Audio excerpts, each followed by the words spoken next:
እንደምን አላችሁ? እንኳን ለብርሃነ ትንሳኤው አደረሳችሁ። ያው የትንሳኤው መታሰቢያ ነው ማለት ነው። ጌታችን ሞትን ድል አድርጎ ከተነሳ 2000 ዓመት ሆኗል። ያው ቅድም መቃብሩን ፈነቃቅሎ ተነስቷል ብለዋል። እኔ እንደሚመስለኝ ግን መቃብሩ የተፈነቃቀለ አይመስለኝም። ያው እንደምታውቁት መቃብሩ ተዘግቶ ጠባቂዎች እየጠበቁ እሱ የለም እና ሴንስ ኦፍ ሂውመሩ ነው የሚያስቀኝ አለው እግዚአብሔር አንዳንዴ ብዬ እንደሱ አስባለሁ። እና ይጠብቃሉ ባዶ መቃብር። የተነሳው ጌታ ግን መቃብርም የሚይዘው አይደለም። ልክ የቤቱን ግድግዳ አልፎ እንደገባ መቃብሩንም እንደሱ አልፎ ነው የወጣው። ልብሱንም አልፎ ነው የወጣው። የተገነዘበት ልብስ ልክ አንዳንድ ከአሜሪካ የሚሰሩ ስለመጨረሻው ዘመን ሌፍት ቢሃይንድ የሚል ፊልም አለ ካያችሁ። ያው እኔ ፕሮፓጋንዳ ፊልም እንደሆነ ነው ማስበው። እሱ ትክክለኛ የራእይን ሐሳብ የመጽሐፍ ቅዱስን የነገረ ፍጻሜ ሐሳብ የሚገልጥ አይመስለኝም እንደኔ። ግን እዛ ላይ አንዳንድ ቦታ ላይ ንጥቀትን ሲያሳዩ ሰዎች ልብስ እንደለበሱ ከመካከል የለም ባዶ የተለበሰ የሚመስል ልብስ ታያላችሁ አይደል? እዛ ላይ ለዚህ ምሳሌ እንኳን ፊልሙን ልጠቀምበት ብዬ ነው።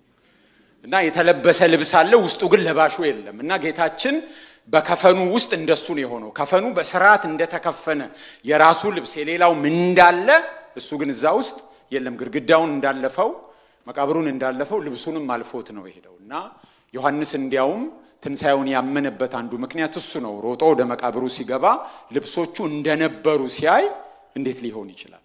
በደንብ ተጠቅልለው ታስረው በደንብ ተዘጋጅተው እሱ ግን እዛ ውስጥ የለም። እና የሱ አይነቱ ትንሳኤ የኛም ትንሳኤ ነው። መዝሙሩ ለመተቸት አይደለም፣ ዘይቤ ሊሆን ይችላል። አንዳንዴ የትንሳኤውን ኃይል ለመግለጥ ሜታፎር መጠቀም አግባብ ነው። እና ግን ጥያቄ የሚፈጥር ሜታፎር ባይሆን ጥሩ ነው። ጌታ የተነሳው እንደሱ ነው። ጌታ ይመስገን። እንደው ለጠቅላላ ዕውቀትም ቢሆን ይጠቅማል በሚል ነው። እንኳን አደረሳችሁ። እንኳን ለብርሃነ ትንሳኤው አደረሰን። ጌታ ይመስገን። ሰዓታችን ሄዷል። ስለዚህ ራሴን በዛ ውስጥ ለመጠቀም እሞክራለሁ። ጊዜውን ሁላችንም እንደተለመደው እንቆምና ከረጅም ጊዜ በኋላ የመጣችሁ እንኳን ደህና መጣችሁ ማለት ይኖርብኛል። እዚህ ወንድሜ አብርሃምንና እህቴን ሳራና ያለው እንኳን ለዚህ ያበቃችሁ። ያው ምዕራፍ 8 ላይ ነው ያለነው። ከቁጥር 28 ጀምሮ አነባለሁ። በጌታ ስም አነባለሁ። እግዚአብሔርንም ለሚወዱት እንደ ሐሳቡም ለተጠሩት ነገር ሁሉ ለበጎ እንዲደረግ እናውቃለን። ልጁ በብዙ ወንድሞች መካከል በኩር ይሆን ዘንድ አስቀድሞ ያወቃቸው የልጁን መልክ እንዲመስሉ አስቀድሞ ደግሞ ወስኗልና፣ አስቀድሞም የወሰናቸውን እነዚህን ደግሞ ጠራቸው፣ የጠራቸውንም እነዚህን ደግሞ አጸደቃቸው፣ ያጸደቃቸውንም እነዚህን ደግሞ አከበራቸው። እንግዲህ ስለዚህ ነገር ምን እንላለን? እግዚአብሔር ከኛ ጋር ከሆነ ማን ይቃወመናል? ለገዛ ልጁ ያልራራለት ነገር ግን ስለ ሁላችን አሳልፎ የሰጠው ያው ከእርሱ ጋር ደግሞ ሁሉን ነገር እንዲያው እንዴት አይሰጠንም? እግዚአብሔር የመረጣቸውን ማን ይከሳቸዋል? የሚያጸድቅ እግዚአብሔር ነው። የሚኮንንስ ማን ነው? የሞተው ይልቁንም ከሙታን የተነሳው በእግዚአብሔር ቀኝ ያለው ደግሞም ስለኛ የሚማልደው ክርስቶስ ኢየሱስ ነው። ከክርስቶስ ፍቅር ማን ይለየናል? መከራ ወይስ ጭንቀት ወይስ ስደት ወይስ ራብ ወይስ ራቁትነት ወይስ ፍርሃት ወይስ ሰይፍ ነው? ስለ አንተ ቀኑን ሁሉ እንገደላለን፣ እንደሚታረዱ በጎች ተቆጠርን ተብሎ እንደተጻፈ ነው። በዚህ ሁሉ ግን በወደደን ከእርሱ ከአሸናፊዎች እንበልጣለን። ሞት ቢሆን ሕይወትም ቢሆን መላእክትም ቢሆኑ ግዛትም ቢሆን ያለውም ቢሆን የሚመጣውም ቢሆን ኃይላትም ቢሆኑ ከፍታም ቢሆን ዝቅታም ቢሆን ልዩ ፍጥረትም ቢሆን በክርስቶስ ኢየሱስ በጌታችን ካለ ከእግዚአብሔር ፍቅር ሊለየን እንዳይችል ተረድቻለሁ ይላል። እናመሰግናለን አምላካችን እግዚአብሔር ሆይ ከፍቅር ጥልቅነት የተነሳ ከፍቅር ታላቅነት የተነሳ ልጅህን ኢየሱስ ክርስቶስን ለሞት አሳልፈ ሰጥተ ሞታችንን ሞቶልን ደግሞ በትንሳኤው ከእርሱ ጋር ተነስተን በቀኝህ እንድንቀመጥ ስላደረክልን ታላቅ ሥራ እናመሰግናለን። እግዚአብሔር አምላካችን ለዚህ መታሰቢያ ስላደረስከን እንድናስብ ያደረክልንን እንድናመሰግን አብረን በህብረት ደስ እንዲለን ለዛሬ ስላበቃህን እናመሰግናለን። እግዚአብሔር አምላካችን ሆይ ቃልህንም እንድታስተምረናለን እባክህን ቃልህ ይገለጥልን። በቃልህ ያለው ፈውስ ጌታ ሆይ መንፈሳዊ በሽታችን የሚፈወስበት ስጋዊ ህመማችን የሚፈወስበት እንዲሆንልን እግዚአብሔር ሆይ የቃልህ ፈውስ ያገኘን። በቃልህ ላለንበት ሁኔታ ለምንጓዝበት ለሚገጥመን ሁኔታ እግዚአብሔር አምላካችን ሆይ የሚያስፈልገንን ስንቅ ስለምትሰጠን እናመሰግንሃለን። ያንተ ሐሳብ ብቻ በመካከላችን ይፈጸም በኢየሱስ ክርስቶስ ስም አሜን። እንቀመጣለን። ስለ ሌፍቲ ቢሃይንድ ሳነሳ የፕሮፓጋንዳ ብያለውና ሳስበው ማስረዳት ያለብኝ ይመስለኛል። ያ ሁሉ ጊዜ አሜሪካውያን ራሳቸውን ቅዱስ ህዝብ ሌላውን ደግሞ ሌላ አድርገው ስለሚያስቡ እነሱ የመሲሁ ወገን አይነት ነገር እያደረጉ ሌላውን ደግሞ ወደ ሌላ ነው የሚወስዱትና የታላቂቱ ባቢሎን ወደቀች የሚባለው አካል እነሱ እንደሆኑ እንኳን አያስቡም። ለሆነ ክልል ብቻ የተተወ ሳይሆን ባቢሎንነት ለጠቅላላው ጸረ እግዚአብሔር ለሆነው ስርዓት ነውና ሁሉ ጊዜ ራሳቸውን በሆነ ጎራ ሌላውን በሌላ ስለሚያደርጉ እሱ ነው ፕሮፓጋንዳ ያልኩት። እንደው ለጠቅላላው ዕውቀት ይሄንን የዛሬ መልእክታችን ከቁጥር 28 እስከ 30 እንዲሆን ነበር ያሰብኩት።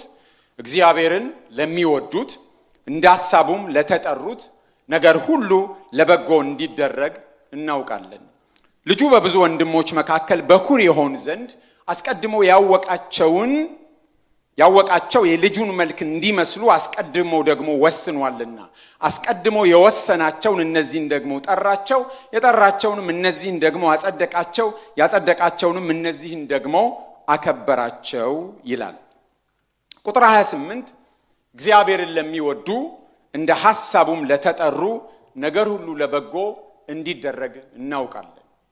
መጽሐፍ ቅዱሳችን ላይ ብዙ ከሚወደዱ ጥቅሶች መካከል በየቤቱ ከሚለጠፉ ሰዎች እንደ ኮንፌሽንም ከሚናገሯቸው ጥቅሶች መካከል ይሄ ነው።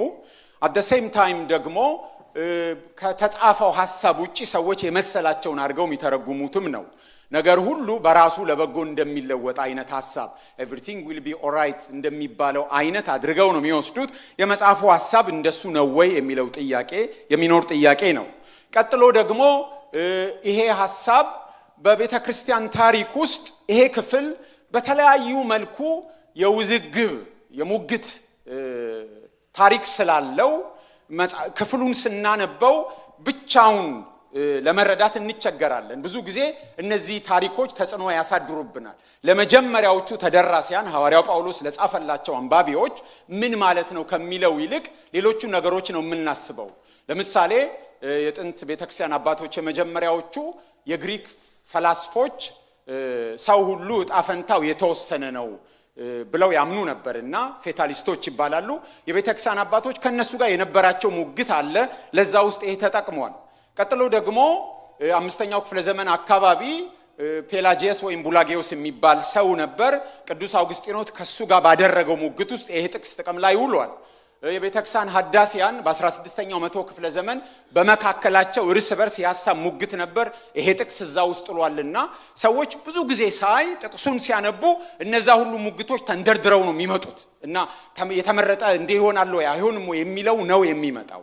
እና በተቻለ መጠን እግዚአብሔር እንደረዳን እነዚህን ሙግቶች እንተዋቸውና ክፍሉ በትክክል ከጠቅላላው የምዕራፍ 8 ሐሳብ ጋር ከጠቅላላው የሮሜ መጽሐፍ ሐሳብ ጋር ምንድነው የሚለውን ለማየት እግዚአብሔር በረዳን መልኩ ጥረት ብናደርግ አግባብ ነው። መጽሐፍ ቅዱስ ስናነብ ከዚህ በፊትም ብየው አውቃለሁ መጀመሪያ የተጻፈበትን ሐሳብ ለማግኘት ጥረት ብናደርግ ጥሩ ነው። ከዛ በኋላ ያሉትን እንደ ተጨማሪ ብንወስዳቸው ክፋት የለውም። ቁጥር 28 እንደዚህ ይላል፣ እግዚአብሔርን ለሚወዱት እንደ ሐሳቡም ለተጠሩት ነገር ሁሉ ለበጎ እንዲደረግ እናውቃለን። አዲሱ መደበኛ ትርጉም እንደዚህ ይላል፣ እግዚአብሔርን ለሚወዱትና እንደ ሐሳቡም ለተጠሩት ነገር ሁሉ ተያይዞ ለበጎ እንዲሰራ እንደሚያደርግላቸው እናውቃለን። ማን ነው የሚያደርግላቸው? እግዚአብሔር። ነገር ሁሉ ተያይዞ ይላል። ተያይዞ የግሪኩ ቃል ተያይዞ የሚለውን ሲነርጊኦ ይላል። የእንግሊዘኛው ሲነርጂ የሚለው የመጣው ከዚህ ነው። ተያይዞ ወርኪንግ ቱጌዘር። ይሄ ተያይዞ ወይም ወርኪንግ ቱጌዘር የሚለው ስለማን ነው የሚያወራው ብለን መጀመሪያ እንጠይቃለን። በሁለት መልኩ ሊተረጎም ይችላል። በሁለት መልኩ አንደኛው ራሱ አዲሱ መደበኛ ትርጉም የያዛችሁ ሰዎች ከታች ወይም ብሎ የሚያስቀምጠው ትርጉም አለ። ወይም ብሎ ከታች ቁጥር 28ን ወይም ብሎ አማራጭ ትርጉም ይሰጣል። ምን ይላል? በጎ የሆነውን ለማድረግ እርሱን ከሚወዱት ጋር ይሰራል። ተያይዞ የሚለው ማንና ማን ነው የተያያዙት? እግዚአብሔርና አማኞች። በጎ የሆነውን ለማድረግ እርሱን ከሚወዱት ጋር ይሰራል። ማን ነው የሚሰራው? እግዚአብሔር። ከማን ጋር? እርሱን ከሚወዱት ጋር። ስለዚህ ነገሮቹ በጎ እንዲሆኑ አብረው የሚሰሩት ማንና ማን ናቸው? እግዚአብሔርና አማኞች አብረው የሚሰሩ ናቸው። ኮወርከርስ ነን እኛ አማኞች እግዚአብሔር ማለት ነው። ስለዚህ አንደኛው አማራጭ ትርጉም እኛና እግዚአብሔር አብረን የምንሰራው ነው እንጂ እግዚአብሔር እየሰራ እኛ ፓሲቭሊ የምንቀመጥበትን ሁኔታ አያሳይም። ይሄ ከሆነ ትርጓሜው ይሄ ከሆነ ድነት ከእግዚአብሔር ለኛ የሚሰጥ ብቻ ሳይሆን ድነት እግዚአብሔር በእኛ በኩል ለዓለም የሚሰጠው ነው ማለት ነው። ድነት እግዚአብሔር ለኛ የሚሰራው ለኛ የሚሰጠው ብቻ ሳይሆን እግዚአብሔር በእኛ በኩል እግዚአብሔር ከኛ ጋር ለዓለም የሚሰራው ነው። ታስታውሱ ከነበረ ከፍ ብለን ያየነው ክፍል ላይ ፍጥረት ሁሉ የእግዚአብሔር ልጆችን መገለጥ በናፍቆት እንደሚጠብቅ የእግዚአብሔር ልጆችን ክብር ለማየት እንደሚናፍቅ እኛ የእግዚአብሔር ልጅነታችንን ስንወርስ አስቀድሞ ለተፈጠርንበት ዓላማ ለፍጥረቱ የእግዚአብሔርን ዓላማ የምንፈጽም ፍጥረትን ለማስተዳደር ለፍጥረት የእግዚአብሔርን መልክ ለማንጸባረቅ የተሰጠንን ሚሽን እንደምንፈጽም ፍጥረትን እንደምናስተዳድር ተነጋግረን ነበር። ታስታውሳላችሁ አይደል? ስለዚህ ከእግዚአብሔር ጋር አብረን የምንሰራ ከሆነ እኛና እግዚአብሔር አብረን የምንሰራ ከሆነ እንዲህ ከሆነ ትርጉሙ እግዚአብሔር ከኛ ጋር ሆኖ ለፍጥረቱ የሚገልጠውን ነገር ነው የሚያመለክተው። ከላይ ካነበብነው ሐሳብ ጋር ባለፉት ሳምንታት ከሱ ጋር አብሮ የሚሄድ ትርጉም ነው ማለት ነው። ሌላኛው አማራጭ ትርጉም ደግሞ ሌላኛው ነገር ሁሉ ተያይዞ የሚለው ነገሮች በአንድነት ተያይዘው ማለት ነው። እያንዳንዱን ነገር እየነጠልን ይሄ ነገር ለበጎ የታለ የሆነው የሚል ሳይሆን ነገሮች በሙሉ በህይወታችን የሚያልፉ የተለያዩ ውጣ ውረዶች፣ የተለያዩ እንግልቶች፣ የተለያዩ ችግሮች ተሰብስበው በአንድነት ለመልካም ይሆናሉ ማለት ነው። እያንዳንዱ ነገር የተነጠለ ሳይሆን በአንድነት ተገጣጥሞ ተያይዞ ተጋምዶ ተሸምኖ በአንድነት ለምን ይሆናል ማለት ነው? ለመልካም ይሆናል ማለት ነው። በዋናነት እነዚህ ነገሮች የሚጣሉ አይደሉም ሁለቱ። እና ሁሉ ጊዜ ምን እንዲህ አይነት ነገሮች ሲገጥሙኝ ሁለት አማራጮች በአንድነት ነው የምወስደው። የግድ አይጣሉም። የፈለጋችሁትን ልትወስዱ ትችላላችሁ። ከሁለቱ ግን አንድ ላይ ብንይዛቸው መልካም ሊሆን ይችላል ማለት ነው። ምክንያቱም መጠራታችን ለሥራ እንደሆነ ግልጽ ነው። እስራኤል የተጠራችው ለምንድን ነው? ለዓለም እግዚአብሔር የሚሰራውን ነገር እንድትገልጥ ከእግዚአብሔር ጋር እንድትሰራ ነው የተጠራችው። ኤርምያስ ሲጠራ ምዕራፍ 1 ቁጥር 5 ላይ ምን ይላል? በሆድ ሳልሰራ አውቄሃለሁ ከማህፀንም ሳትወጣ ቀድሼሃለሁ ይለውና ለምን? ለአሕዛብ ነቢይ አድርጌሃለሁ። ምዕራፍ 1 ቁጥር 5። ስለዚህ ገና አስቀድሞ ኤርምያስ ሳይወለድ የተመረጠው ለምንድን ነው? ለዓላማ ነው። ሐዋርያ ጳውሎስም በገላትያ መልእክቱ የመጀመሪያ ምዕራፍ ቁጥር 15 ላይ ሲናገር ገና በእናቴ ማህፀን ሳለው የለየኝ በጸጋውም የጠራኝ እግዚአብሔር ብሎ ልጁን በእኔ ሁኔታ ለዓለም እንዲገልጥ ነው ብሎ ያስረዳል። በአሕዛብ መካከል ወንጌልን እናገር ዘንድ ነው የተመረጥኩት ይላል። ስለዚህ በእናቱ ማህፀን ሳለ የተለየው ለምንድን ነው? ለዓላማ ነው፣ ለተልኮ ነው።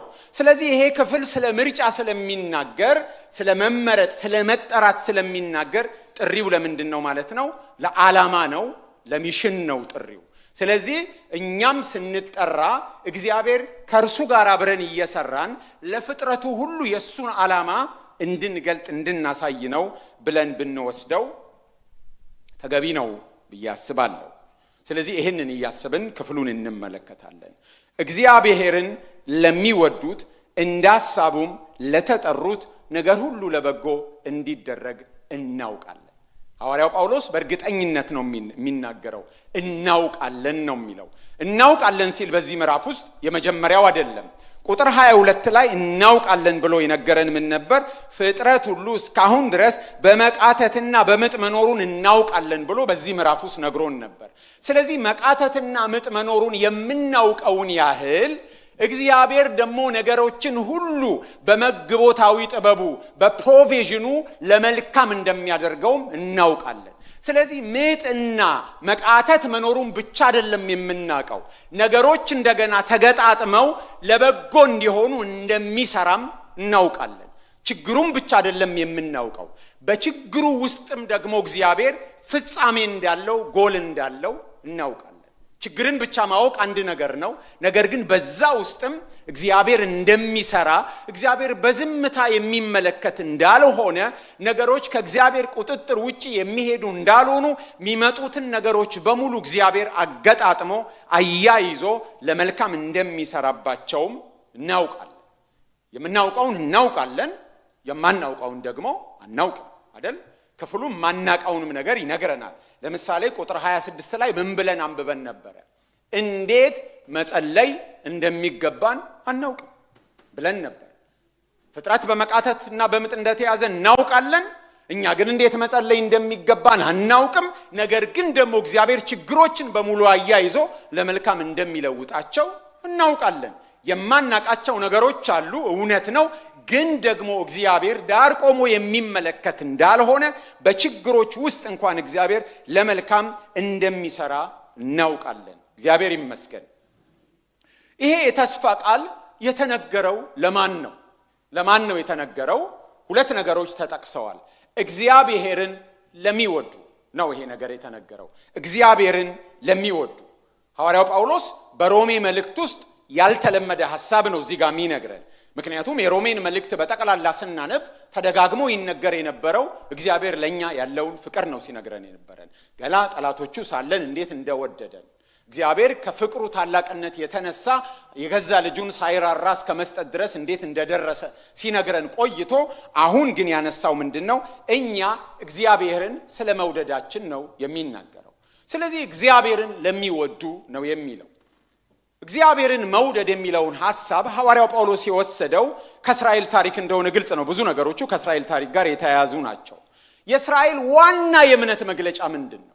አንድ እስራኤላዊ በማለዳ ተነስቶ ሲጸልይ የሚናገረው ነገር ምንድን ነው? ሼማ ብለው የሚናገሩት ቃል አለ። ዘዳግም ምዕራፍ 6 ላይ ያለ ቁጥር 4 እስከ 5 የእስራኤል ዋና የእምነቷ መግለጫ ይሄ ነው። እስራኤል ሆይ ስማ፣ አምላክ እግዚአብሔር አንድ ነው። አንተም አምላክህን እግዚአብሔርን በፍጹም ልብ፣ በፍጹምም ነፍስ፣ በፍጹም ኃይልህን ውደድ ነው የሚለው። ስለዚህ እስራኤል የተጠራቸው እግዚአብሔር አንድ ነው እና ደግሞ እግዚአብሔርን በፍጹም ኃይል፣ በፍጹም ሁለንተና ምን አድርግ ውደድ ተብላ ነው። ስለዚህ የእስራኤል ሕዝብ የተጠራው እግዚአብሔርን ለመውደድ ስለሆነ እግዚአብሔርን የሚወዱ ማለት እስራኤላውያን ወይም ደግሞ የእግዚአብሔር ሕዝብ ማለት ነው። ሰብጀክቲቭ አይደለም። የእግዚአብሔር ሕዝብ የተጠራው እግዚአብሔርን ለመውደድ ስለሆነ እግዚአብሔርን የሚወዱ ማለት የእግዚአብሔር ሕዝብ ማለት ነው። የሚገባቸው እንደሱ ነው።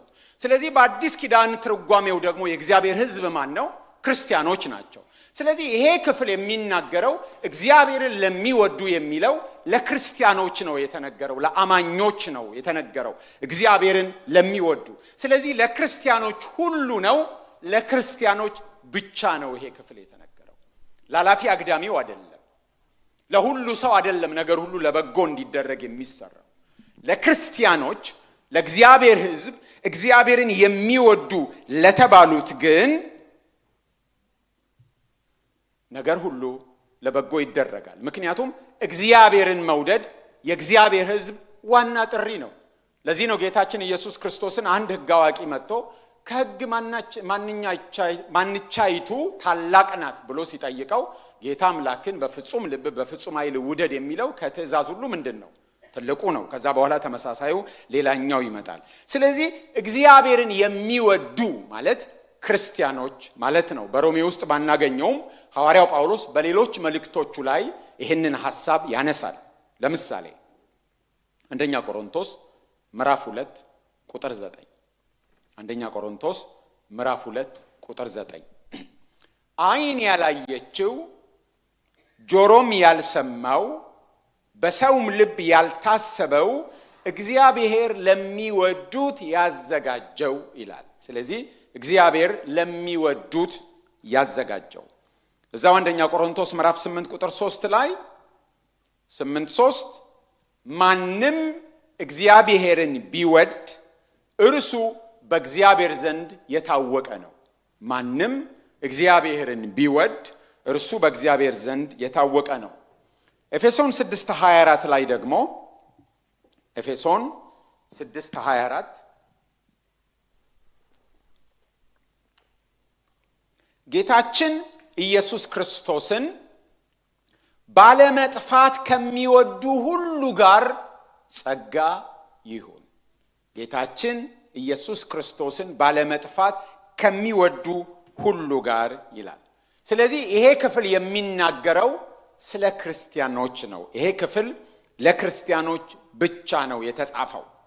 ብዙ ጊዜ ከጥሪ ጋር አገናኝተን እግዚአብሔር የሆኑ ሰዎችን ለመዳን እንደመረጠም እንደጠራም አድርገው ሰዎች ሲተረጉሙ ቁጥር 28ን ለብቻው ነጥለው ነው የሚያስቀምጡት። ቁጥር 28 ከቁጥር 29 እና 30 ጋር የተያያዘ ነው፣ ወይም ቁጥር 29 እና 30 ቁጥር 28ን ለማብራራት የገባ ነው። እግዚአብሔርን ለሚወዱ ነገር ሁሉ ለሚወዱ እንዳሳቡም ለተጠሩ ነገር ሁሉ ለበጎ እንዲደረግ እናውቃለን። ልጁ በብዙ ወንድሞች መካከል በኩር ይሆን ዘንድ አስቀድሞ ያወቃቸው የልጁን መልክ እንዲመስሉ ወስኗል። ከዛ ደግሞ ይህንን ያብራራል። አስቀድሞ የወሰናቸውን እያለ ያብራራል። ስለዚህ ስለ ክርስቲያኖች መሆኑን ተረድተን እንቀጥላለን።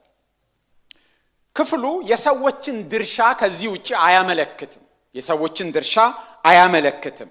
እርግጥ ነው እግዚአብሔርን የመውደድ ትእዛዝ ለሰዎች ሲሰጥ ፍቅር በትእዛዝ ስለማይሆን፣ ፍቅር በትእዛዝ ከሆነ ትርጉሙን ይቀይራል አይደል? ፍቅር በትእዛዝ ከሆነ ትርጉሙን ይቀይራል። ፍቅር በፈቃድ ላይ የተመሰረተ ነው የሚሆነው። እግዚአብሔርን እንድንወድ ትእዛዝ ቢሰጥም ከትእዛዝ ሁሉ የሚበልጠው እግዚአብሔርን መውደድ ቢሆንም እግዚአብሔርን የመውደድ ትእዛዝ የሚፈጸመው በምንድን ነው? በፈቃድ ነው የሚፈጸመው። በግዴታ አይፈጸምም። በግዴታ ከተፈጸመ ፍቅር ትርጉሙን ያጣል። ስለዚህ እግዚአብሔር በወንጌሉ በኩል ለሰዎች ጥሪ ሲያቀርብ ሰዎች ያንን ጥሪ የሚመልሱት በፈቃዳቸው ነው የሚመልሱት። ይሄንን ምዕራፍ 10ንም 11ንም ስናይ በትክክል የምናየው ነው። ለጊዜው እዚህ ጋር ራሴን እገድባለሁ። ተመልሰን ወደ 29ና ወደ 30 ስንወርድ እናገኘዋለን። እግዚአብሔርን ለሚወዱ በእቅድ ለተጠሩ በዓላማ ለተጠሩ ሰዎች እግዚአብሔርን የሚወዱ በእቅድ የተጠሩ ናቸው። እግዚአብሔርን የሚወዱ እግዚአብሔር በዓላማ የጠራቸው ናቸው። ነገር ሁሉ ለበጎ የሚደረገው ለዚህ ነው። ምክንያቱም እግዚአብሔር ሰዎችን ሲጠራ እንዲሁ አይደለም የጠራቸው። ጥሪው ምን አለው ማለት ነው? ጎል አለው። እግዚአብሔር ሰዎችን ሲጠራ በዓላማ ነው የጠራው። ነገሮች ሁሉ ለበጎ የሚሆኑበት ምክንያት ምንድነው? በዓላማ ነው ሰዎች የተጠሩት። በአጋጣሚ አይደለም የተጠሩት። ሰዎች የእግዚአብሔርን ጥሪ የተቀበሉት እግዚአብሔር እንዲሁ አይደለም የጠራቸው። ለሆነ ዓላማ ነው እግዚአብሔር የጠራቸው። ስለዚህ ሰዎች የተጠሩት በዓላማ ስለሆነ የእግዚአብሔር ዓላማ ይፈጸማል። እግዚአብሔር ለፍጥረቱ በእነሱ በኩል መልኩን ለመግለጥ እግዚአብሔር ለፍጥረቱ ያለውን ሐሳብ በተስፋ የተገዛውን ፍጥረት በመበስበስ በጥፋት ባርነት የተያዘው ተስፋ ተሰጥቶት አንድ ቀን ከዛ ወጥተ የታቀደልህ ሁኔታ ይፈጸማል ለተባለለት ፍጥረት እግዚአብሔር ሊገልጥ ስለሆነ ዓላማውን የጠራ ዓላማ ሰጥቶ ስለሆነ ሰዎችን የጠራቸው። በዚህ ምክንያት በህይወት ጎዳና ላይ የሚገጥማቸው ነገሮች፣ መከራዎች፣ ችግሮች ሰዎችን ከዋናው ዓላማ እንዳያዘገዩአቸው፣ እንዳያስቀሯቸው፣ በመንገድ እንዳይቀጯቸው እግዚአብሔር ነገርን ሁሉ ምን ያደርጋል ማለት ነው? ለመልካም ያደርግላቸዋል። እግዚአብሔር ይመስገን። እነዚህ ነገሮች ምንድን ናቸው? ነገርን ሁሉ ይላል። ምንድን ናቸው ብንል ወደ ላይም ብንወጣ ወደ ታችም ብንወርድ ተጠቅሰውልናል። ለምሳሌ ወደ ላይ ብንወጣ ቁጥር 17 ላይ ተነግሮናል። ምንድነው ቁጥር 17? አብረን ደግሞ እንድንከብር አብረን መከራ እንቀበል የሚል ነው። ስለዚህ መከራ አለብን። ቁጥር 23ንም መመልከት እንችላለን። የሰውነታችን ቤዛ የሆነውን ልጅነታችንን እየተጠባበቅን እንቃትታለን ተብሏል። ስለዚህ መከራ መቀበልና መቃተት የሚባል ነገር አለ። ወደ ታችም ደግሞ ቅድም እንዳነበብነው ዝቅ ብለን ስንመለከት ለምሳሌ ቁጥር 35 እና 36ን ከክርስቶስ ፍቅር ማን ይለየናል? መከራ ወይስ ጭንቀት ወይስ ስደት ወይስ ራብ ወይስ ራቁትነት ወይስ ፍርሃት ወይስ ሰይፍ ነው? ስላንተ ቀኑን ሁሉ እንገደላለን፣ እንደሚታረዱ በጎች ሆነን ይላል። ታችም ቁጥር 39 ብናነብ ከፍታ ቢሆን ዝቅታ ቢሆን ልዩ ፍጥረት ቢሆን ቁጥር 38 ሞት ቢሆን ሕይወት ቢሆን እያለ ይቀጥላል። ስለዚህ በሕይወት ላይ መቃተት አለ፣ በሕይወት ላይ መከራ መቀበል አለ፣ በሕይወት ላይ ሞት አለ፣ በሕይወት ላይ ጭንቀት አለ። እንደ እግዚአብሔር ዓላማ ብንጠራም እግዚአብሔርን ብንወድም ከመከራ ነፃ የሆነ ሕይወት አይደለም የሚጠብቀን ማለት ነው። በዓላማ ስለተጠራን ምንም መከራ የማይገጥመን ምንም ችግር የማይገጥመን ሳንሆን ነገር ግን ችግሮቹ ከዓላማ የማያስቀሩን ችግሮቹ ከእግዚአብሔር ዕቅድ የማያሰናክሉን ናቸው ነው የዚህ ክፍል ሐሳብ። አብረን እንድንከብር አብረን መከራ እንቀበል ይላል። ስለዚህ በዓላማ መጠራታችን ከመከራ አያስጥለንም። ነገር ግን መከራው ከእግዚአብሔር ዓላማ እንዳያስቀረን እግዚአብሔር ነገሮችን ሁሉ ለመልካም አድርጎ ይለውጥልናል ማለት ነው። ሐዋርያው ጳውሎስ ነገሮች ሁሉ በራሳቸው መልካም ይሆናሉ እያለ አይደለም። እግዚአብሔር ነገርን ሁሉ ለመልካም እንደሚያደርግላቸው እናውቃለን ነው የሚለው። አድራጊው ማን ነው? እግዚአብሔር ነው። ነገር ሁሉ ለበጎ ይሆናል አይደለም እያለ ያለው። እግዚአብሔር ነገርን ሁሉ ለበጎ ያደርገዋል ነው እያለ ያለው። እግዚአብሔር ነው የሚያደርገው እንጂ ነገሮች በራሳቸው አይደለም።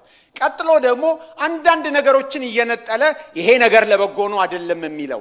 ነገሮች ሁሉ all things ነው የሚለው። ነገሮች ሁሉ እርስ በርስ ተያይዘው እያንዳንዱ ነገር ነጥለን ስናይ መልካም ነገር ላይ ይታየን ይችላል። ጠቅላላውን ምስል ግን ስናየው የማታ ምንድነው የሚሆነው? ለመልካም ነው የሚሆነው። ዮሴፍ በወንድሞቹ ተጠልቶ መሸጡ ምንድነው መልካም ነገሩ? ግን እሱ እዛ ላይ አያበቃም። ይቀጥልና ደግሞ በጲጥፋራ ቤት የጲጥፋራ ሚስት በሐሰት ከሳ ስታስፈርድበት አሁንም ሌላ ነው እየጨመረ ያለው።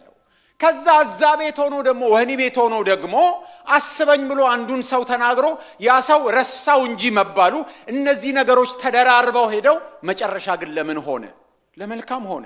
ስለዚህ ዮሴፍ መጨረሻ ላይ ሲናገር እናንተ ለክፉ አደረጋችሁት፣ እግዚአብሔር ግን ምን አደረገው አለ?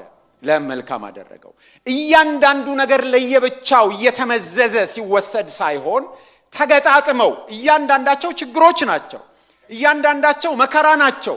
በወንድሞች መከዳት መከራ ነው። ለባዕድ መሸጥ መከራ ነው። በሐሰት ተከሶ ፍርድ ቤት መጣል መከራ ነው። በጎ ያደረገላቸው ሰዎች እንዲያስታውሱት አደራ ብሎ መረሳት መከራ ነው። እነዚህ ሁሉ ተገጣጥመው ሲቀርቡ ግን መጨረሻ ለምን ሆኑ ማለት ነው? ለመልካም ሆኑ። ስለዚህ በሕይወታችን ስናይ አንዳንዱ ነገር አይታየንም። እንዴት ይሄ ነገር መልካም ሊወጣው ይችላል? እንዴት ይሄ ህመም፣ እንዴት ይሄ በሽታ፣ እንዴት ይሄ ጉስቁልና፣ እንዴት ይሄ መገፋት ለመልካም ይሆናል ብንልም የእግዚአብሔር ቃል ግን የሚናገረው ነገር ሁሉ ተያይዞ ነገር ሁሉ ተገጣጥሞ ነገሮች ሁሉ ተደምረው በእግዚአብሔር ተቆጣጣሪነት ለምን ሊሆኑ ይችላሉ ነው የሚለው። ለመልካም ሊሆኑ ይችላሉ ነው የሚለው። እያንዳንዱ ነገር አይደለም፣ አይታየንም። አንዳንዴ በኤርምያስ ምዕራፍ 29 ቁጥር 29 ላይ እግዚአብሔር በምርኮ ለነበረው ሕዝብ በነቢዩ በኤርምያስ በኩል እንደዚህ ይላቸዋል። ለእናንተ የማስባትን ሐሳብ ምን ሐሳብ ነው ይላል? መልካም ነው፣ የክፉ አይደለም ይላቸዋል። ብዙ ቤት የሚለጠፍ ጥቅስ ነው። ግን የሚላቸው ምንድን ነው? በምርኮ ምድር እያላችሁ እዛ ብዙ ተባዙ፣ አግቡ፣ ውለዱ፣ ቤት ስሩ፣ ዛፍ ትከሉ ነው የሚላቸው። ስለ ባቢሎን ሰላም ጸልዩ፣ በዛች ከተማ ሰላም ይሆንላቸዋል ነው የሚለው። እንዴት ነው በምርኮ ምድር ላይ መልካም የሚሆንላቸው ብለን ብንጠይቅ በዛ ሰዓት አይታወቅም። የእያንዳንዳቸው ናፍቆት ቀንበሩ ተሰብሮ ነፃ እንዲወጡ ነው። የእግዚአብሔር ሐሳብ ግን እንደሱ አልነበረም። የቀጠረው ዘመን ነበር። ከዛ ሲወጡ ግን ብዙ ነገር አራግፈው ነው የወጡት። ከምርኮ ከተመለሱ በኋላ ከምርኮ በፊት የነበራቸው ኃጢአት አይጠቀስም። ለምሳሌ ከምርኮ በፊት የነበራቸው ዋነኛ ኃጢአት ጣዖት አምላኪነት ነው። እስራኤል ለእያንዳንዱ ነገር ጣዖት ነበራት። ለፈርቲሊቲ ጣዖት ነበራት፣ ለጦርነት ጣዖት ነበራት፣ ለእያንዳንዱ ነገር እንደ አሕዛብ። እንዲያውም አንድ ቦታ ላይ ምን ይላቸዋል? እንደየከተሞቻችሁ ብዛት እንዲሁ ጣዖቶች አላችሁ ነው የሚላቸው። ለእያንዳንዱ ከተማ አንድ ጣዖት ነበራቸው። ከምርኮ ከተመለሱ በኋላ የተጻፉትን መጽሐፍት ስናነብ፣ ሐጌን ስናነብ፣ ዘካርያስን ስናነብ፣ ሚልኪያስን ስናነብ፣ ዕዝራን፣ ነህምያን ስናነብ ግን ምንም ጣዖት የሚባል ነገር አናነብ። አዲስ ኪዳንም ስናነብ እስራኤል በጣዖት አምልኮ ስሟ አይነሳም፣ አልነበራትም። የጥላው ነው የመጣችው፣ በዛ በምርኮ ምድር ነው ጥላ የመጣችው። እስራኤላውያን ወደ ቤተ መቅደሱ ሄዶ ከማምለክ ውጪ ቤተ መቅደሱ ሲፈርስ እግዚአብሔርን የሚያመልኩበት የእግዚአብሔርን ቃል የሚሰሙበት ምንም ስርዓት አልነበራቸው። ከምርኮ ሲመለሱ ግን ምኩራብ የሚል ግንዛቤ ይዘው መጡ። ምኩራብ ከምርኮ በፊት አልነበረም። መቅደሱ በሌለበት ቦታ ሲኖሩ እንዴት እንኑር ብለው ሲያስቡ መቅደሱ ከሌለ አምልኮተ እግዚአብሔር የማይፈጸም ከሆነ በየሰፈሩ እየተሰበሰብን 10 ቤተሰብ እየሆንን የሰፈር ህብረት የምንለው ማለት ነው፣ እንደሱ እናደራጅ፣ የእግዚአብሔር ቃል ይነበብ ብለው ያንን ይዘው መጡ። የህግ መምህራን ፈሪሳውያን ከዛ ነው የመጡት፣ ከዛ ጋር ተያይዞ ነው የመጡት። ስለዚህ ብዙ ነገሮችን ከምርኮ ሲመለሱ ይዘው መጡ። ግን ከፊት ሲታይ ግን ምን መልካም ነገር ሊገኝ ይችላል? ነገር ሁሉ ተያይዞ ለበጎ እንደሚደረግ እናውቃለን ነው የሚለው። እግዚአብሔር ይመስገን።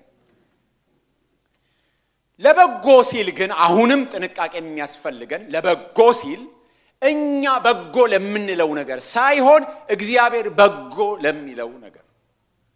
እኛ በጎ የምንለው ነገር ምንድነው ቢባል ለምቾታችን ነው። ዘመኑ የብልጽግና ወንጌልም በወንጌል ስም የሚነግረን እሱን ስለሆነ ወይም ደግሞ የምዕራቡ ዓለም የኑሮ ዘይቤ ወይም ህልም እንደሱ ስለሆነ ነገሮች ሁሉ ተሳክተው አምሮብን ደምቀን ጎልተን የምንታይበት ምንም ነገር የማይታጣበት አይነት ስኬት የሚባለው ኑሮ ነው የምንመኘው። የእግዚአብሔር ቃል ግን የሚናገረው ለበጎ ወይም ለመልካም ሲል እግዚአብሔር በጎ ለሚለው ነገር ማለት ነው። እግዚአብሔር መልካም ለሚለው ነገር ነው ነገሮች ሁሉ ተያይዘው የሚሰሩት። ሐዋርያው ጳውሎስ ባለፈው አይተነዋል። ትልቅ መገለጥ ነበር ያየው። አስደናቂ መገለጥ ነው ያየው። ወደ ሰማይ ሄዶ የሚገርም ነገር ነው ያየው። ለመናገር እንኳን የሚቸግር ነገር ነው ያየው። ያንን አይቶ ከመጣ በኋላ ግን የሰይጣን መልእክተኛ ብሎ የጠራው መውጊያ ነው የተሰጠው። ይሄ ህመም ወይም ሰው የሆነ መውጊያ ምንም መልካም ነገር አይደለም። ለጳውሎስ ቢጠየቅ መልካም ነገር ነው ወይ ተብሎ ቢጠየቅ አረ በተነቀለልኝ ወደዛ ነው። ምን መልካም ነገር ነው ይሄ? መውጊያ እንዴት መልካም ሊሆን ይችላል? ምቾት የሚነሳ ነገር እንዴት መልካም ሊሆን ይችላል? መልካም አይደለም። ለሐዋርያው ጳውሎስ የሚወጋው ነገር ነው፣ ውጋት የሆነበት ነገር ነው። ሲጸልይም ያለው እባክህ ንቀልልኝና ገላግለኝ ነው ያለው። እግዚአብሔር ግን ያለው ምንድነው? ለመልካም አድርጌ ነው የሰራሁት ነው ያለው። ምክንያቱም እሱ ባይኖር ኖሮ ልትታበይ ትችላለህ። ከመገለጥ ታላቅነት የተነሳ እንዳልታበይ ነው የሚለው፣ ተሰጠኝ ነው የሚለው። ስለዚህ ለጳውሎስ መልካም ነገር አይደለም በሰው ሲታይ፣ በእግዚአብሔር እይታ ግን ያ መወጋት ምንድነው? መልካም ነገር። መልካም ነገር የሚለው እግዚአብሔር ለመጨረሻው። ምክንያቱም ክፍሉን ስናነበው ቁጥር 29ንም ቁጥር 30ንም ስናነበው ከመክበር ጋር ነው የሚያያዘው። የልጁን መልክ ከመምሰል ጋር ነው የሚያያዘው። ቁጥር 29ና 30 28ን የሚያብራራ ነው። ስለዚህ ሐዋርያው ጳውሎስ የልጁን መልክ እንዲመስል፣ የክርስቶስን መልክ እንዲመስል፣ እንዲከብር የሚጠቅመው መውጊያ ነው የተሰጠው። ምን ማለት ነው? መውጊያው ባይኖር ኖሮ ሐዋርያው ጳውሎስ በመገለጥ ታላቅነት ሊታበይ ይችል ነበር። ከታበየ ደግሞ ሊወድቅ ይችላል። ስለዚህ የልጁን መልክ ላይመስል ይችላል። ለመጨረሻው መክበር ላይደርስ ይችል ነበር ማለት ነው። ስለዚህ መውጊያ መኖሩ፣ የሚጎረብጠው ነገር መኖሩ ቢያምም ምቾት ቢነሳም ሐዋርያው ጳውሎስ እንዳይታበይ ስለጠበቀው፣ ባለመታበዩ ደግሞ ክርስቶስን እንዲመስል ስላደረገው ለመጨረሻው ለአማኞች ለታቀደው መክበር ይበቃል ማለት ነው። ሐዋርያው ጳውሎስ ሲታይ አይመስልም ነገሩ፣ ምቾት የሚነሳ ነገር ነው። ስለዚህ ንቀልልኝ ሲለው እግዚአብሔር ምንድን ያለው? አይነቀልልም፣ እንዲያውም ጸጋ ጨምርልሃለሁ የምትቋቋምበት። ስለዚህ ሐዋርያው ጳውሎስ ምን አለ? ስደክም ያን ጊዜ ምንድነኝ አለ? መውጊያው ባይኖር ሐዋርያው ጳውሎስ ምን ብሎ ነው የሚያስበው? ስበረታ ያን ጊዜ ምንድነኝ ነው የሚለው? ብርቱ ነኝ፣ መገለጡን አይቼ እያለ ነበር የሚናገረው። ነገር ግን አሁን ምንድነው የሚለው? የእግዚአብሔር ጸጋ ነው። በተለይ በቆሮንቶስ መልእክቱ ላይ ሲናገር ከሌሎች ሐዋርያት የተለየ ያደረጋቸውን ነገሮች ይዘረዝረዋል። በመገረፍ አብዝቼ፣ በመራብ አብዝቼ፣ በሆነ ነገር አብዝቼ፣ ከሌሎቹ ይልቅ እንደዚህና እንደዛ ዋጋ በመክፈል አብዝቼ፣ ቀንና ሌሊት ሁሉ የምጨነቀው በተለየ ሁኔታ ስለ አብያተ ክርስቲያናት ነው። ነገር ግን እኔ ሳልሆን ምንድነው ይላል? የእግዚአብሔር ጸጋ ነው ይላል። ስለዚህ ዲፔንደንሲው ምን ላይ ሆነ? ጸጋ ላይ። ስለዚህ የእግዚአብሔር ቃል ነገሮች ሁሉ ተያይዘው ለበጎ እንዲደረግላቸው ሲል ለምቾታችን ሳይሆን ለበጎ፣ ለየትኛው? ለመክበራችን፣ የልጁን መልክ ለመምሰላችን፣ በመጨረሻው ዘመን ከሚከብሩት ጋር ለመሆናችን ነገሮች ሁሉ ተያይዘው ምን ያደርጋሉ? ይሰራሉ ነው እግዚአብሔር የሚለው። አሁን ስናያቸው አይመስሉም። አሁን ስናያቸው አይታዩ። እያንዳንዱ ነጣጥለን ስናይ ህይወታችን ምንም መልክ የሌለው፣ ምንም ቅርጽ የሌለው፣ ምንም ፓተርን የሌለው የተተራመሰ ነገር ነው የሚመስለው። እዚህ ህመም አለ፣ እዚህ ብቸኝነት አለ፣ እዚህ ጠብ አለ፣ እዚህ ግጭት አለ፣ እዛ የሆነ ነገር አለ። በቃ ትርምስምስ ያለ ነገር ነው። ጸሎታችን አንዴ እዚህ አንዴ እዛ ነው። ምኑ ነው ይሄ ሁሉ ውበቱ? ምኑ ነው ይሄ መልካም ነገር? ምኑ ነው የታቀደ የሚመስለው ብለን ልናስብ እንችላለን። እኛ የምናየው እንደሱ ነው። እግዚአብሔር ግን እንደሱ አይደለም የሚያየው። ሹራብ ሰራ ነበር ድሮ እና ይሄ ስዕል እዚህ ላይ ጽሑፍ ያለው አበባ ምናምን እችልበታለሁ በደንብ። አሁንም የቤታችን ሰፊ ነኝ በነገራችን ላይ። ቁልፍ በጠስ እንኳን እኔ ነኝ የምጠራው ለቁልፍ እንኳን ማለት ነው። እና ፎቶዎች አሉና ሳይ ይገርመኛል። የሚገራርሙ ነገሮች አሉት። በእጅ ነው የምሰራው፣ ጎበዝ ነኝና ገልብጣችሁ አይታችሁ ታውቃላችሁ? ወይም እናቶቻችን ድሮ የሶፋ ልብስ ብለው የሚሰሩት ወይ ትራስ ጨርቅ ጥልፍ አይታችሁ ታውቃላችሁ? ገልብጣችሁ ስታዩት የተለያየ ቀለም የተዥጎረጎረ ቋጠሮ፣ እዚህ ቋጠሮ እዛ ቋጠሮ፣ የተበጣጠሰ ረጅም ክራጭ፣ ምንም በቃ ግራ የሚገባ ነገር ነው ያለው። ሪቨርስ ስታረጉት ግን ምንድነው? የሚያምር ስዕል ነው ያለው፣ አበባ ነው ያለው፣ ጌጥ ነው ያለው። ህይወታችን ሲታይ እንደሱ ነው። ትርምስምስ፣ ችግር፣ ቋጠሮ፣ ህመም፣ ሐዘን፣ መውጣት መውረድ፣ እንግልት፣ ለቅሶ፣ ግጭት፣ ትርምስምሱ የወጣ ነገር ነው። ነገር ግን ገልብጠን ስናየው ነገር ሁሉ ተያይዞ ተጋጥሞ ለመልካም እንዲደረግ እናውቃለን። አንዱን ነገር ነጥለን ስናየው አያስታውቅም። ችግሩን አንዱን ስንመዘው አይታይም። ግን ከሌላው ጋር ተጋጥሞ እያለፍንበት ያለው ነገር ለመጨረሻው ዘመን እንድንጸና የሚያደርገን ነው። ደስ እኮ አይልም፣ ደስ አይልም። አንዳንዱ ነገር ግጭታውን ለምሳሌ ምኑ ደስ ይላል? ደስ አይልም። ግን ግጭት ሲመጣ ለምሳሌ በትዳር ውስጥ ግጭት ሲመጣ አስተምሮን የሚያልፈው ነገር አለ። እኔ በትዳሬ ውስጥ ግጭት ሲገጥመኝ ምን ተማርክ ብትሉኝ ከተማርኳቸው ነገሮች አንዱ ይቅርታ ማለት የተማርኩት ትዳር ውስጥ ነው። ባልጋጭ ኖሮ እንደነበርኩ ነበር ያለሁት። ስንጋጭ ግን መውጫው ምንድነው? ይቅርታ መጠየቅ ስለሆነ ተማርኩ ማለት ነው። ማንን እየመሰልኩ ሄድኩ ማለት ነው? ክርስቶስን እየመሰልኩ ሄድኩ ማለት ነው። ስለዚህ ፍቅራችን ሲፈተን፣ መሰጠታችን ሲፈተን ምን እንድንመስል እድል እየተሰጠን ነው ማለት ነው። ክርስቶስን የምንመስልበት ኦፖርቹኒቲ ነው እየተሰጠን ያለን። ለዚህ ነው ተያይዞ የሚለው እግዚአብሔር በጎ እንዲሆን ነገር ከኛ ጋር አብሮ ይሰራል የሚለው ትርጓሜ የሚያስፈልገን እዚህ ጋር። አንደኛው አማራጭ ትርጉም ምን ብለናል? እግዚአብሔር ከኛ ጋር ሆኖ የሚሰራው ነው። ስለዚህ አንዳንዱ ነገር የኛ ድርሻ አለበት። እኛ የምናደርገው ነገር አለ። በህይወታችን በሚመጣ ችግር ውስጥ ምንድነው እኛ እያደረግን ያለ ነው? የእግዚአብሔርን ሐሳብ እየፈጸምን ነው? የእግዚአብሔርን ሐሳብ እያስተናገድን ነው ወይስ ምን እያደረግን ነው? እግዚአብሔር ግን ነገሮች ሁሉ ተገጣጥመው ለመጨረሻው ለክብር እንድንበቃ የሚያደርግበት መንገድ ነው። ጌታ የተመሰገነ ይሁን። እግዚአብሔርን ለሚወዱ እንደ ሐሳቡም ለተጠሩ ነገር ሁሉ ተያይዞ ነገር ሁሉ በአንድነት ለበጎ እግዚአብሔር በጎ ለሚለው ነገር እግዚአብሔር ላቀደው ነገር እንድንበቃ እግዚአብሔር የሚጠቀምበት መንገድ ነው። መውጊያው የሰይጣን መውጊያ የምንለው እንዲነቀል ብንጸልይ እግዚአብሔር ግን እሱን ለመጨረሻው የሚጠቀምበት ነው። አይታይም፣ አይመስልም፣ ምንም ምቾት የሚሰጥ ነገር አይደለም። እኛ ብንጠየቅ ሁሉ ጊዜ ቅድሚያችን ምቾት ነው። ቅድሚያ የምንሰጠው ነገር ስኬት የምንለው ነገር ነው። እግዚአብሔር ግን ሰዎችን የጠራው ቁጥር 29 ልጁ በብዙ ወንድሞች መካከል በኩር ይሆን ዘንድ አስቀድሞ ያወቃቸው የልጁን መልክ እንዲመስሉ አስቀድሞ ደግሞ ወስኗልና። ስለዚህ የሁላችን ጥሪ ክርስቶስ ኢየሱስን መምሰል ነው። የተጠራ ነው ለዛ ነው። ስለዚህ እግዚአብሔር የሚያዘጋጀን ለዛ ነው። ጊዜ ከዚህ በላይ ያለኝ አይመስለኝም። በመናልፍበት መከራ ውስጥ እግዚአብሔር የሚሰራቸው ብዙ ነገሮች አሉ። መለስ ብለን እንይ። የእምነታችን መፈተን እምነታችንን በማጥራትና ተስፋችንን በማዳበር የሚገለጥ ነው። አንዳንዱ መለስ ብለን ስናየው ግራ ቢገባንም እግዚአብሔር ያዘጋጀው እንደሱ ነው። ሐዋርያው ጳውሎስ በዚህ በሮሜ መልእክቱ የሚነግረን ነገር አለ። በሌሎችም ስፍራዎች ይነግረናል። ሮሜ ምዕራፍ 5 ከ3 እስከ 4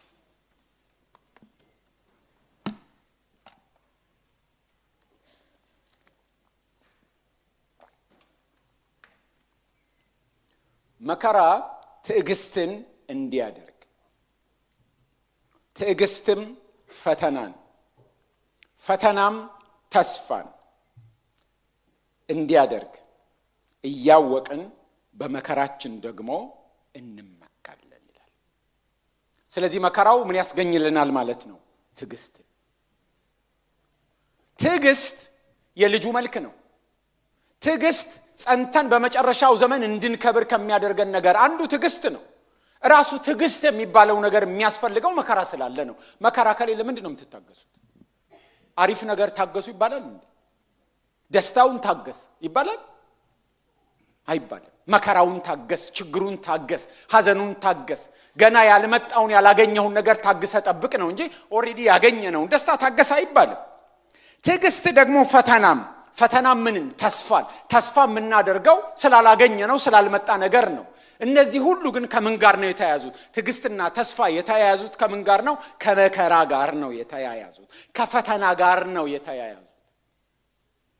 ስለዚህ መከራ ሲመጣ እግዚአብሔር ለምን ያደርገዋል ማለት ነው? ትዕግስት የምናተርፍበት ያደርገዋል ማለት ነው። በተስፋ መበርታት እየፈለግን፣ በእምነት ማደግ እየፈለግን፣ በጸጋ ማደግ እየፈለግን መከራ እየጠላን ወንድ ወደሽ ጢም ጠልተሽ የተባለው ነገር ነው የሚከሰተው ማለት ነው። እግዚአብሔር በእምነት እንዲያሳድገን እየጸለይን፣ እግዚአብሔር በጸጋ እንዲያሳድገን እየጸለይን፣ እግዚአብሔር የፍቅር ሰው አድርጎ እንዲሰራን እየጠየቅን እየፈለግን መከራዎቹን ጠልተን እንዴት ይሆናል? እግዚአብሔር ቤት በኩል ነው የሚያሳድገን። አሁን ለብቻ ስናየው አይመስልም፣ በጎ ነገር ያለው አይመስልም። እኛ በጎ ለምንለው ነገር ምንም መዋጮ ያለው አይመስልም። እግዚአብሔር በጎ ለሚለው ነገር ግን መዋጮ አለው። እያልኩ ያለሁት እግዚአብሔር መከራ ያመጣብናል እያልኩ አይደለም። ግን በህይወታችን የሚመጣው መከራ እንዲሁ በከንቱ እንዳያልፍ ለመጨረሻው ለታሰበው ጌጥ፣ ለታሰበው ጥለት። ዛሬ ጌጠኛ ጥለት ልብስ ለብሳችኋል ሁላችሁም። ብትገለብጡት ጀርባው እንደፊት ለፊቱ አያምርም። ለዛ መዋጮ አለው እያልኩ በምንም አይነት መልኩ ይምጣ ዛሬ አናይም። ምክንያቱም እይታችን ውስን ነው። የምናውቀውን እናውቃለን፣ የማናውቀውን አናውቅም። እንዴት እንደሚያደርገው አናውቅም። እንዴት እንደሚሰራ አናውቅም። እግዚአብሔር እንዴት አድርጎ እንደሚገጣጥመው አናውቅም። መጨረሻ ግን ምን ይሆናል? ውብ ሆኖ ይገለጣል። እግዚአብሔር ይመስገን። እግዚአብሔር መልካም ይሆናል ሲል የሚያደርገውን ነው። እንደ ምርጫ ተወዳዳሪዎች ወንዝ በሌለበት ድልድይ እንሰራለን እንደሚሉት አይደለም። እግዚአብሔር ታማኝ ነው። አደርጋለሁ ካለ ያደርጋል። እንዲያውም ዛሬ አንገባበትም እንጂ ወደ ታች ስናነብ ሁሉ ነገር ባላፊ ጊዜ ነው የቀረበው። ባላፊ ጊዜ ነው፣ ፓስቴንስ ነው በሙሉ። ቁጥር 29ና 30ን ብታነቡ ወስኗል፣ ጠርቷቸዋል፣ አጸደቃቸው፣ አከበራቸው። ገና እኮ አልከበርንም፣ እዚህ ነው ያለን። በእግዚአብሔር ዘንድ ግን እንደሆነ ነው፣ ሆኗል። በእግዚአብሔር ዘንድ የተፈጸመ ነገር ነው። ስለዚህ በእግዚአብሔር ፐርስፔክቲቭ የሆነ ነገር ነው። ያ የሆነውን ነገር አይቶ ለእግዚአብሔር ትላንት ዛሬ የሚባል ስለሌለ ከብረናል በእግዚአብሔር ፊት። ከዛ በመነሳት ነው አሁን የምናልፍበት መንገድ ሁሉ ወደዛም ይመራል። እግዚአብሔር ያንን አይቶት ነው ለኛ። ስለዚህ እግዚአብሔር እንደሚያይ ማየት ብንችል ለምሳሌ ኢሳይያስ ሲናገር ምን አለ? ድንግል ጸንሳለች ወንድ ልጅም ትወልዳለች። ሕፃን ተወልዶልናል ወንድ ልጅም ተሰጥቶናል። ከ700 ዓመት በፊት ነው የሚናገረው። ግን ገና ሕፃኑ አልተወለደም፣ ወንድ ልጅ ገና አልተሰጠም። ኢሳይያስ እግዚአብሔር ረድቶት የሚያየው ግን እንደሆነ ነው የሚያየው። ሆኗል ማለት ነው፣ በቃ አለቀ። ስለዚህ ከዛ በኋላ የሚሆነው ሁሉ ወደዛ ነው የሚሄደው። ጅረቱ ሁሉ ወደዛ ነው የሚፈሰው። አዋጅ ሲወጣ ንጉሱ በቃ እያንዳንዱ ይቆጠር ዘንድ የሕዝብ ቆጠራ አለ ወደ የከተማው ይሄድ ሲል ኦሬዲ ኢሳይያስ አይቶታል። የታየው ነገር እንዲፈጸም ነው እግዚአብሔር እያዘጋጀ ያለው። ሁሉ ነገር ወደ ተፈጸመው ነገር ነው የሚያመራው። እንመለስበታለን የሚቀጥለው ሳምንት ጌታ ቢፈቅድ። ስለዚህ እግዚአብሔር ሲያየው ሁላችን ምን ሆኗል? አከበራቸው ስለሚል ከበረናል። ስለዚህ ያለቀ ነገር ነው። እግዚአብሔር ታማኝ ነው፣ በእግዚአብሔር ዘንድ ሆኗል። ሐዋርያው ጳውሎስ ትንቢት ነው እየተናገረ ያለው፣ በእግዚአብሔር ዘንድ ግን ሆኗል። ስለዚህ እግዚአብሔር በዓላማ የጠራን ሰዎች ሁላችን ምን ሆነናል? ከብረናል። ስለዚህ በህይወታችን የሚያልፈው መከራ ተገጣጥሞ ከብረዋል፣ አከበራቸው ለሚለው ነገር መጓዣ መንገድ ነው ማለት ነው። ስለዚህ መከራችሁን አትጥሉት። አዎ በደስታ ተቀበሉት እያልኩ አይደለም። እንቃትታለን፣ አዎ እንቃትታለን ይላል። የሰውነታችን ቤዛ የሆነው ልጅነትን እየተጠባበቅን እንቃትታለን። አዎ እንቃትታለን። እንዴት መጸለይ እንደሚገባን ስለማናቅ መንፈስ ቅዱስም በውስጣችን ሆኖ ይቃትታል። መከራው ከብዶናል። መከራው አንዳንድ ጊዜ ከምንሸከመው በላይ ይሆንብናል። ቢያንስ በስሜት ደረጃ እንደሱ ይሆንብናል። እግዚአብሔር ግን እነዛን ሁሉ አሳምሮ አከበራቸው ለሚለው ነገር ይጠቀምበታል። ጌታ ይመስገን። እንጸልያለን።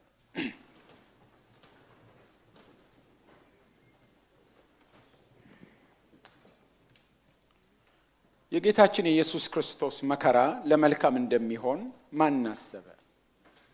ግርፋቱ ለፈውሳችን እንደሚሆን ማን አሰበ? የሰማነውን ነገር ማን አምኗል ይላል ኢሳይያስ። ማን አሰበ? አሕዛብ ሲማከሩበት ለመልካም እንደሚሆን ማን አሰበ? አላግባብ ተፈርዶበት መከራ ሲቀበልና ሲሞት ለመልካም እንደሚሆን ማን አሰበ?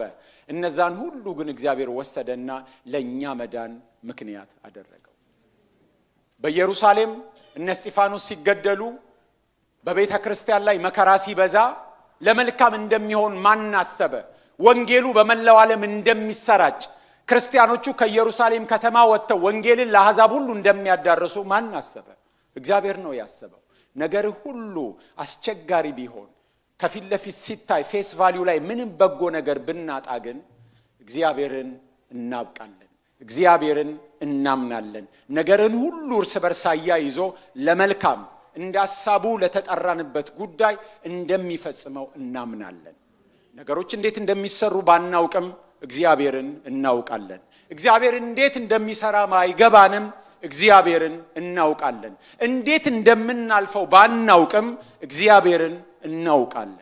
ነገሮች እንዴት አድርገው በጎ ነገር ሊወጣቸው እንደሚችል፣ ሞት እንዴት መልካም ነገር ይወጣዋል፣ ህመም እንዴት መልካም ነገር ይወጣዋል፣ ገንዘብ ማጣት እንዴት መልካም ነገር ይወጣዋል፣ የመኖሪያ ፈቃድ ማጣት እንዴት መልካም ነገር ይወጣዋል፣ ብቸኝነት እንዴት መልካም ነገር ይወጣዋል፣ መገፋት እንዴት መልካም ነገር ይወጣዋል አናውቅም። እግዚአብሔር ግን ነገሮች ሁሉ ተያይዘው ለመክበራችን፣ የልጁን መልክ ለመምሰላችን መዋጮ እንዲኖራቸው አድርጎ ነገሮችን እግዚአብሔር ያበጃጃል።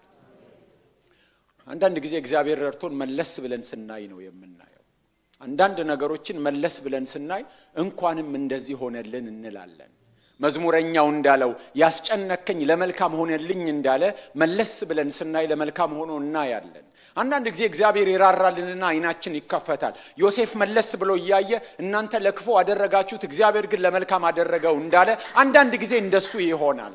አንዳንድ ነገሮች እግዚአብሔር ረድቶን መለስ ብለን ስናይ እግዚአብሔር ለመልካም አድርጎ አንዳንድ ነገሮች አንዳንዶቻችሁ ጌታን የተቀበላችሁት በችግር በመከራ ውስጥ ሆናችሁ መንገድ ስለተዘጋባችሁ ነው ጌታን የተቀበላችሁት። አንዳንዶቹ በመከራ ውስጥ ሆናችሁ በህመም ውስጥ ሆናችሁ ፈውስ ፍለጋ ነው ለእግዚአብሔር እጅ የሰጣችሁት። አንዳንዶቹ የምታልፉበት የህይወት ጎዳና ጠባብ መሆኑ መጨነቃችሁ፣ ጣር ውስጥ መግባታችሁ ነው ቀና ብላችሁ እግዚአብሔርን እንድታዩ ያደረጋችሁ።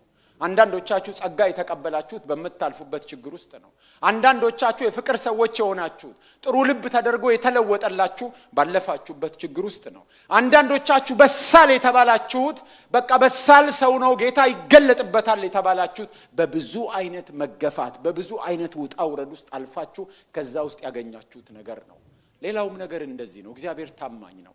ነገር ሁሉ ተያይዞ ለበጎ እግዚአብሔር በጎ ለሚለው ለመጨረሻው ለሚያስበው ነገር እግዚአብሔር ያደርሰናል። ጌታ ይመስገን። ስለዚህ አይዟችሁ፣ ልባችሁ አይውደቅ። መቃተታችሁ ቢበዛ ልባችሁ አይውደቅ። መከራችሁ ቢበዛ ልባችሁ አይውደቅ። ሐዘናችሁ ቢበዛ ልባችሁ አይውደቅ። እግዚአብሔር የማይጠቀምበት ነገር በሕይወታችሁ ያለፈ አይደለም። የለመናችሁት ባይሆን የጠበቃችሁት ባይሆን በአስቸጋሪ ፈተና ውስጥ ብታልፉ ብትጨመቁ አይዟችሁ። እግዚአብሔር እነዛን ሁሉ ሰብስቦ በእቅድ ስለሆነ የጠራችሁ እግዚአብሔር በዓላማ ስለሆነ የጠራችሁ እናንተን ማክበር የእግዚአብሔር ግብ ስለሆነ የልጁን መልክ መምሰላችሁ የእግዚአብሔር ግብ ስለሆነ በእናንተ ሁኔታ ውስጥ ልጁን መግለጥ ለፍጥረት መልኩን መግለጥ እግዚአብሔር ዓላማው ስለሆነ እያንዳንዱን ነገር ለመልካም አድርጎ ይለውጠዋል። አይዟችሁ፣ በእግዚአብሔር ታመኑ፣ ልባችሁ ይጽና። እግዚአብሔር ታማኝ ነው። ምቾት ያለው ሁኔታ ውስጥ ባትሆኑ ነገርን ሁሉ እግዚአብሔር ለመልካም አድርጎ ይለውጥላችሁ። ጌታ ይመስገን። ለዚህ ነው ብዙ ጊዜ ሰዎች ሲመሰክሩ በችግር ውስጥ አልፈው በመከራ ውስጥ አልፈው እንኳን እግዚአብሔርን አየሁት፣ በችግሬ ውስጥ በብቸኝነቴ ውስጥ እግዚአብሔርን አወቅኩት፣ በመከራዬ ውስጥ እግዚአብሔር ቅርብ መሆኑን አወቅኩት፣ እግዚአብሔር ሩቅ ይመስለኝ ነበር ለካ ቅርብ ነው ይላሉ። በችግር ውስጥ አልፈው ሰዎች ሲመሰክሩ እግዚአብሔር ጎኔ ቆሞ አበረታኝ፣ ሰው ባይኖረኝ እግዚአብሔር አለኝ ይላሉ። ነገርን ሁሉ እግዚአብሔር ለመልካም አድርጎ ይሰራዋል። አንዳንዶቻችሁ ለሌሎች የተረፋችሁት ለሌሎች የምትዘረጉት በችግር ውስጥ ለሚያልፉ ፈጥኖ ደራሽ የሆናችሁት እናንተ ራሳችሁ በብዙ ችግር ውስጥ ስላለፋችሁ ነው። በብዙ እንግልቱ ስላለፋችሁ ለሌሎች ትራራላችሁ። በተጽናናንበት መጽናናት ሌሎችን እናጽናናለን እንዳለ ሐዋርያው ጳውሎስ። በችግር ውስጥ ያለፋችሁ በብዙ ምጥ ውስጥ ያለፋችሁ በተመሳሳይ መንገድ ለሚያልፉ ትራራላችሁ። ክርስቶስ በእናንተ ውስጥ ይታያል። እግዚአብሔር ነገርን ሁሉ ተያይዞ ለመልካማችን ለበጎ ነገራችን ክርስቶስን ለሚመስል ነገር ክርስቶስን ለሚገልጥ ነገር አድርጎ ያበጃጀዋል። አምላካችን ጥበበኛ ነው። ከጀርባ ስናየው የተበጣጠሰ የተቆራረጠ የተዘበራረቀ ትርምስ የበዛበት ሕይወታችን በሌላኛው መልኩ ሲታይ ውብ ምስል አለው፣ ውብ ስዕል አለው። አበባ ነው፣ ጌጠኛ ነገር ነው፣ ብርሃን ነው፣ ተስፋ ነው፣ እምነት ነው፣ ፍቅር ነው፣ የክርስቶስ መልክ የሚታይበት ነው። ይሰራል እግዚአብሔር ዳር ተመልካች አይደለም። ይሰራል፣ አብሮ ይሰራል። በችግሮች ውስጥ ይሰራል፣ በህመም ውስጥ ይሰራል። እግዚአብሔር በማጣት ውስጥ ይሰራል፣ በሐዘን ውስጥ ይሰራል። በሞት ውስጥ መንገድ አለው እግዚአብሔር፣ በሐዘን ውስጥ መንገድ አለው እግዚአብሔር፣ በማጣት ውስጥ መንገድ አለው እግዚአብሔር፣ በችግር ውስጥ መንገድ አለው እግዚአብሔር፣ በብቸኝነት ውስጥ እግዚአብሔር መንገድ አለው፣ በመገፋት ውስጥ እግዚአብሔር መንገድ አለው፣ በምድረ በዳ ውስጥ እግዚአብሔር መንገድ አለው፣ በዋሻ ውስጥ እግዚአብሔር መንገድ አለው። እግዚአብሔር ይሰራል፣ እግዚአብሔር ይሰራል።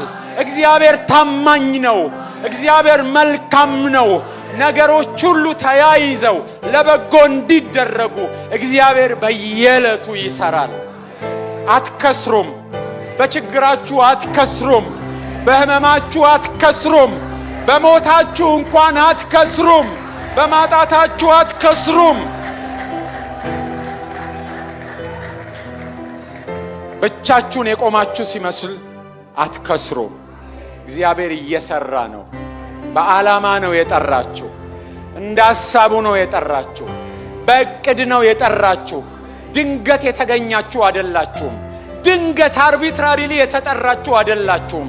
በዓላማ ነው እግዚአብሔር እናንተን የጠራው። እኛን የጠራው በዓላማ ነው። እንደርሳለን። እግዚአብሔር ያሰበልን ቦታ እንደርሳለን። እግዚአብሔር ያሰበልን ቦታ እንደርሳለን። እግዚአብሔር ያቀደልን ቦታ እንደርሳለን። እግዚአብሔር ያየልን ቦታ እንደርሳለን። እንከብራለን።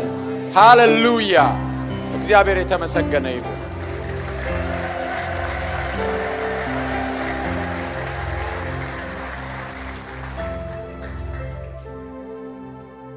እናመሰግንሃለን። ታማኝ ነህ፣ እናመሰግንሃለን። ካንተ የሚያመልጥ ነገር ስለሌለ እናመሰግንሃለን። ስለምትሰራ እናመሰግንሃለን። በሕይወታችን ጣትህ ስላለ እናመሰግናለን። መውጊያችን እንኳን ሳይቀር እንዳንታበይ መጠበቂያችን ስለሆነ እናመሰግንሃለን። ህመማችን ሳይቀር ያንተን ታማኝነት፣ ፈዋሽነት የምናይበት ያንተን ቅርብነት የምናይበት ስለሆነ እናመሰግንሃለን። በብቸኝነታችን ውስጥ ጎናችን የቆምክ እንደሆንክ የምናይበት ስለሆነ እናመሰግንሃለን። ያስጨነቀን ለመልካም እንደሆነ ስለምናይ እናመሰግንሃለን። ለመክበራችን መዋጮ ስላለው በሕይወታችን የሚያልፈው እያንዳንዱ ነገር እናመሰግንሃለን። ብቻችንን ስላደለን እናመሰግንሃለን። በሕይወታችን የሚያልፈው ነገር እንዲሁ በአጋጣሚ እንዲሁ ሆኖ የሚያልፍ ሳይሆን ስለምትሰራበት እናመሰግንሃለን። ሰው ከእግዚአብሔር አፍ በሚወጣ ቃል እንጂ በእንጀራ ብቻ እንደማይኖር ታውቅ ዘንድ አስራበህም ተብሎ እንደተጻፈ የእስራኤላውያን መራብ እንኳን ሰው በእንጀራ ብቻ እንደማይኖር ይማሩ ዘንድ ስለሆነ ካንተ አፍ በሚወጣ ቃል እንጂ በሌላ እንዳልሆነ ይማሩ ዘንድ ስለሆነ እናመሰግንሃለን። በሕይወታችን የሆነ ሁሉ አንተን እንድናቅ፣ አንተን እንድንታመን፣ በአንተ እንድንደገፍ፣ አንተን ተስፋ እንድናደርግ፣ ትዕግስትን፣ እምነትን፣ ጽናትን እንድናገኝበት ስለሆነ ተመስገን። የሕይወታችን ባለቤት እግዚአብሔር ሆይ ተመስገን። የሕይወታችን ባለቤት እግዚአብሔር ሆይ ተመስገን። እናመሰግንሃለን። መጽናናት ስለሆንክልን፣ ስለምትሆንልን እናመሰግንሃለን። ልባችንን በእምነት ስለምታበረታው፣ ልባችንን በተስፋ ስለምታበረታው ተመስገን። ክብር ሁሉ ላንተ ይሁን። እናከብረሃለን በጌታ በኢየሱስ ክርስቶስ ስም አሜን።